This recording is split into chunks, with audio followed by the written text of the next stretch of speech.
Hello everyone, I am Ping Kim. The transnational corporation topic that I'm going to discuss today is PVH Corporation, Fashioning Globalization. So to start off, I would like to discuss about when and where PVH Corporation became globalized and its history. So in 1881, it was founded by Moses and Ender Phillips. The two founders started to repair and sell shirts for coal miners in Pennsylvania. And in 1890, it moved its headquarters to New York City in the hope of expansion and planning for the future growth scheme. In 1907 to 1919, it started to doing partnership with others factory that related to garment industry. And in 1920, it was listed in New York Stock Exchange. By the year 1970s, PVH had begun diversifying its brand portfolio with the acquisition of famous brands like Geoffrey Bean. It continued to acquire legendary brand names like Izod in 1995, but this is not where it made PVH as successful as it is today. The real turning point was in 2003, where it successfully purchased Calvin Klein. By the following year, PVH purchased Clouet, Peabody and Co. In 2010, it successfully again bought Tommy Hilfiger, launching its first direct operation in Europe. And 2011 changed its name from Philip Jones Corporation to PVH Corporation. In 2013, acquired Monaco and expanded operations in Asia and Latin America. And currently, we're all aware that consumer satisfaction and customer care are the most crucial things. And so by 2017, PVH focused on digital growth and global expansion through e-commerce to provide an easy experience for their consumers and allow easier access for consumers to buy their goods and services. Even more crucially, in 2022, the company launched the PVH Plus plan to extend its presence and attract more consumers. This expansion made PVH evolve from a neighborhood shirt maker to a world fashion leader fueled by visionary innovation and strategic acquisition. Now let's moving on to the next part on the how PVH Corporation became globalized.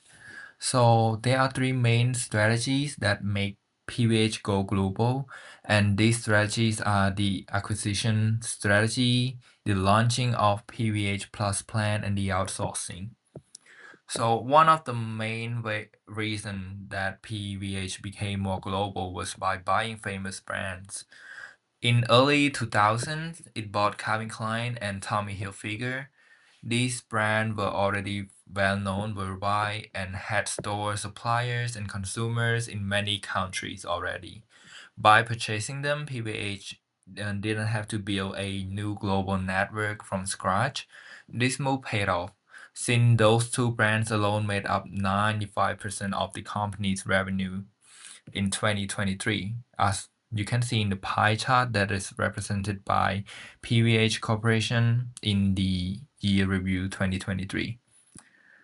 And the second reason is introducing the PVH Plus plan. In 2022, PVH launched a new strategy called the PVH Plus plan. The goal of this plan was to grow the company even more by connecting better with consumer, improving digital shopping, and becoming more efficient. It focused on five things: better production, better consumer engagement, winning in online world, using data to guide decision, and investing in smart growth.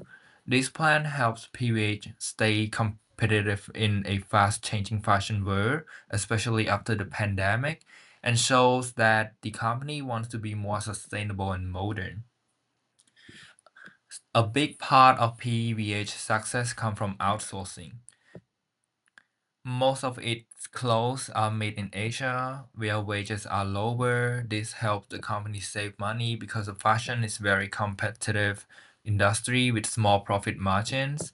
This setup reflects a global trend called the International Division of Labor. Wealthy countries like the US do the creative work, while poorer countries do the actual making of the products.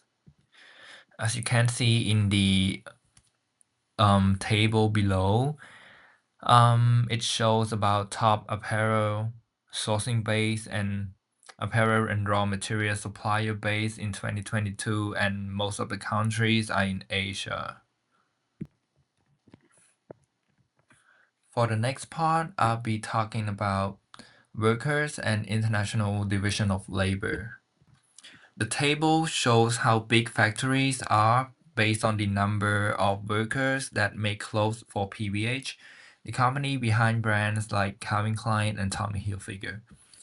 It looks at suppliers in different countries like Bangladesh, China, Vietnam, Mexico, and Guatemala, and sorts them by how many workers each factory has. The clothing industry is a good example of how work is divided across countries. Big clothing brands don't make clothes themselves. They hire factories in other countries where wages are low to make the clothes for them. This is called the International Division of Labor. Countries with cheaper labor make the clothes while richer countries design and sell them, just as I mentioned earlier.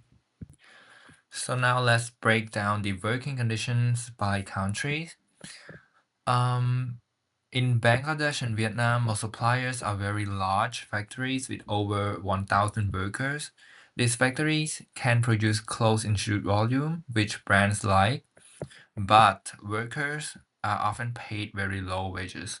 There may be problems with long hours, poor safety, and few rights. For example, in 2013, over 1,100 people died in the Rana Plaza factory collapse in Bangladesh. And let's look at China. Most suppliers are medium sized, from 101 to 500 workers. Chinese factories tend to be more organized and use more machines, not just manual labor. China is getting more and more expensive, so some brands are moving production elsewhere. Conditions are often better regulated, but not always perfect. In Mexico, factories are usually medium sized and are close to the US, so brands save on shipping. Working conditions can be more formal than some Asian countries, but workers still earn low wages by the US standard. Guatemala, half of the suppliers are very small. It was under 100 workers, and half are medium large. Small factories might not follow the rules. Some could be informal. That means workers might not have contracts or benefits. The next point is important factors that shape PVH Corporation. So fashion brands like PVH now sell clothes all over the world, not just in one country. They design in one place, make the clothes in another, often where it's cheaper, and sell them everywhere. So this is possible because the world is more connected through trade, travel, and the internet. So the shirt might be designed in New York, made in Bangladesh, and sold in Paris or Tokyo. It is called globalization of fashion industry. And neoliberal economic policy factors. Um, these are government rules that support free trade, low taxes for business, and fewer worker protection. While these policies help companies like PVH grow fast and move production to cheaper place, they can also lead the problem. For example, fewer protections can mean unsafe working condition and very low pay for workers in poor countries, and public pressure after disaster. As I mentioned earlier, in 2013, a factory in Bangladesh called Rana Plaza collapsed, killing a lot of workers. This is a wake-up call for the fashion world. People started demanding better safety and fair treatment for workers. PVH and other companies had to take action, avoid bad publicity, and show that they care about workers' rights.